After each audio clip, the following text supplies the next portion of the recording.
What's poppin'? And welcome to another episode of Real Deal, man. And it's been a minute. It's been about 4 weeks, man. Reason for that is I took a holiday break. I'm pretty sure I told you I was taking a holiday break.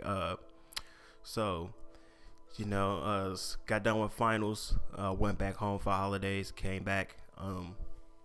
So yeah, man. Really miss doing this. We finna get back right into it, man. A few housekeeping things, man. Welcome back to another episode of Real Deal. Real as in film real, REEL, and Deal as in Dylan, DYL, REELDYL.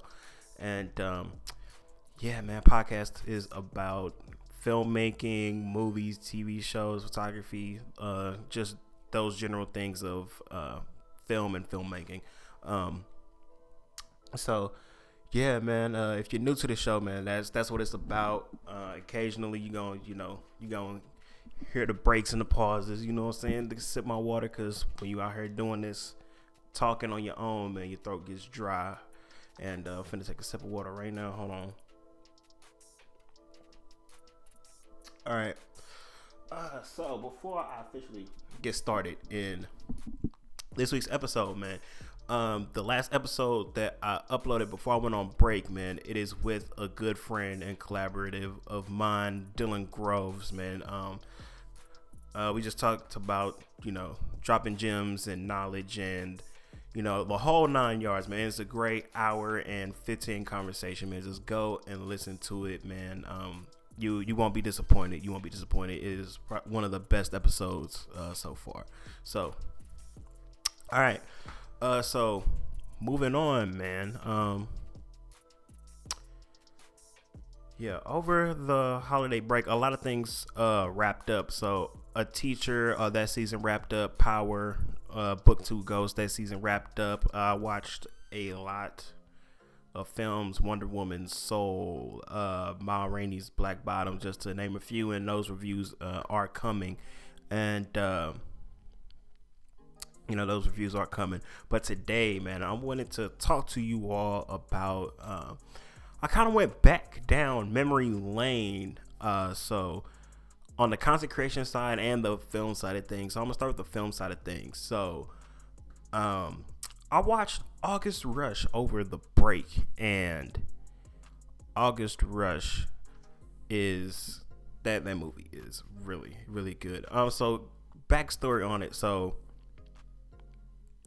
August Rush, I owned the DVD for that movie, and for me, my DVDs and VHSs that I owned, they went through hell. Like my VHS tapes, the tape will pop out, and I have to get my dad or mom to, rewind it to try to get it back straight and save what was left of my DVDs. They had so many scratches on them from, being read by the DVD player and just aggressively taking it in and out and stuff like that, man. So, if I had the DVD or I had the VHS, I really loved that movie and I was watching the hell out of it. That's just, backstory of mine. So yeah. So it was one of those instances. I was sitting at home. It was late. I was just scrolling through the different cable channels, just trying to find something to watch. And I was just scrolling. And then I saw August Rush was on, and I was like, yo, I have not seen this movie in a minute. Last time I remember watching this movie was, I was in high school, and I was my junior year of high school, about 5 to 6 years ago, 2016. So yeah, that's right here, ain't it? Dang. 2016 was my junior year of high school, so about 4 to 5 years. Okay. Yeah, no, excuse my math. Yeah. So I was like, yo. So yeah. One thing about me, man, if I'm watching a movie on cable, I really enjoy that movie, bro. Like, because one thing I can't stand is like when I'm watching a movie and then the commercial interrupts a good part, or just like the commercials in general. Because commercials, I understand that's how networks, make their money and stuff like that. But at the same time, it's kind of like, I'm watching this hour and a half movie and then it ends up being 2 hours and 15 minutes or 2.5 hours because of commercials. So if I sit down and I watch a movie despite the commercial, then I really enjoy it. So that is the thing. I was like, I'm like, okay, this is on cable and there's commercial breaks, but I did not care at all. I did not mind. I did not care about the commercials, and I sat back and I watched it. And when I was watching it, I started to think about the movie, because I was like, 10-year-old me, because this came out in 2007. This movie came out in 2007, so I was 10 years old at the time, and I was like, I was obsessed with this movie, dog. Oh man, August Rush, man, it's definitely in my top 5 movies of all time, and in my rankings, favorite films of all time, and I can definitely see the similarities between like that and all the movies that I have in my top 5, but that's a different conversation for a different day. So yeah, but in retrospect, man, when I look back on it,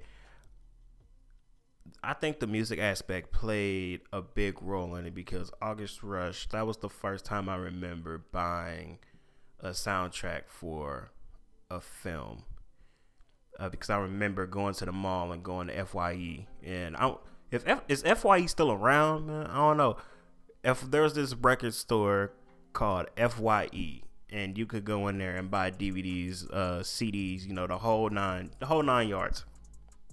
And I was trying to get that soundtrack, and I didn't end up getting it in the CD form because when I was asking for the CD, my parents thought it was just a phase. But I ended up getting it eventually. Just bought an iTunes card, bought it through iTunes. And I was literally at the point to where I was listening to this soundtrack so many times, bro. Like, it was to the point to where people were like, like, what are you listening to? Feel like, some people was like, I'm like, do these songs even have words in it? It was like, it was that bad. It was that bad, man. So yeah, man, and then I still got the soundtrack in my iTunes library, man. I'm gonna go back and listen to it. But yeah, later on, I think I want to do an episode or a series where I go back and I rewatch all of my favorite childhood memories and see if it still holds up or if it's just the nostalgia. But rewatching August Rush, man, I think it does hold up for me. The nostalgia factor is still there, but the nostalgia didn't distract me from, like the flaws and stuff like that. And this is a really good, enjoyable movie. And on the actual movie side of things, let's move off the nostalgia aspect. But on the movie side of things, man, because I was like, I'm like, this movie is kind of like packed, you know what I mean? Because like you go through, you got Freddie Highmore in there, who is, in my eyes, is one of the young living legends of this age of acting, my generation at least. You got Robin Williams in there, God bless his soul. Terrence Howard was in there for a little bit. John Myers and Kerry Russell, they did their thing, and dang, hold on, matter of fact, I'm finna hit Google real quick, bro. What's his name? He was on Victorious. Bro, Victorious, man. Dang. I need to find out dude's name real quick, because he makes music like for real. Leon Thomas III. Yeah, Leon Thomas III. He was in there too. Everybody held their own. It was a really good movie, man. I can dive more in depth on the full reason why. But yeah, man, to this day, I still feel like August Rush is a slept on film. Because before I hit record, I actually went to see what the review scores was, and it has a 7.5 on IMDb, and it has and on Metacritic is 38%, and then Rotten Tomatoes, the critic score is 37%, the tomato meter is 37%, but the audience score is an 82%. So I don't know, maybe it's not slept on, but because the audience really does appreciate it, but also I don't see this movie getting played a lot, or I don't hear people talking about it, but that is that. But moving on to the content creation and podcast side of things. So over the holiday break, I played a lot of Call of Duty, man. When I say a lot of Call of Duty, man, I am really enjoying Call of Duty Black Ops Cold War. I've been playing that a lot, and then so that kind of got me into the nostalgia of things, and I went on YouTube and I started watching gameplay commentary videos, and then I guess the YouTube algorithm was like, oh, he's watching Call of Duty multiplayer commentary videos, bro, let's put them back on to Chris Smooth. And so for those of you all who don't know, back when I was younger, when I gave up my dreams of becoming an actor and other aspirations, I wanted to be a Call of Duty commentator. And so those people back in the day, man, like bro, like my favorite YouTuber back in the day was the Market J. So like people like the Market J, I wanted to be like the Market J. I wanted to be like Nate Shot. I wanted to be like Chris Smooth. I wanted to be like X Jaws. I wanted to be like Courage. I wanted to be a Call of Duty commentator, man. And also two more people, man. He goes by the Black Hokage now, but back then he was going by Modern War Negro, man. I wanted to be like Modern War Negro. I wanted to be like X Chase Money. So shout out to all of them, man. But I was just going through, I was watching the videos and listening to the commentary and stuff like that, and then I was like, yo, they were basically just podcasting over a Call of Duty gameplay video, because they would just talk about stuff not even related to the game most of the time. They would talk about life, other things. Like Chris Smooth, he was talking about buying a house, credit, all other stuff than the game. So, and then I remember 3 years ago, my freshman year of college, when I took my radio production class, my professor, she told me that, well, not me, but and by me I mean the class. She told the class that radio isn't necessarily dying or going away. It's just changing the way it's consumed. It's just going from being live on the radio to recorded podcast. And I was literally thinking like that, like, yo, with, just how the Call of Duty commentator scene just basically kind of moved from commentating over video games to being actual podcasts now. And now I just started kind of thinking a little bit, and I was like, yo, maybe, just maybe, I'm technically living out my dreams of being a Call of Duty commentator, because I'm talking about stuff I want to talk about is just on podcast form on the school radio station for Culture Talk, or in front of a camera for Real Deal. So yeah, that was just the little things that I just wrote show notes for down. Anything else on my show notes before I hit these outros, man? No, that's pretty much it, man. So yeah, reviews coming up. Wonder Woman 1984 review is coming. Soul review is coming. Ma Rainey's Black Bottom is coming. What else? Power Book 2 Ghost Season 1, that review is coming. A teacher review is coming.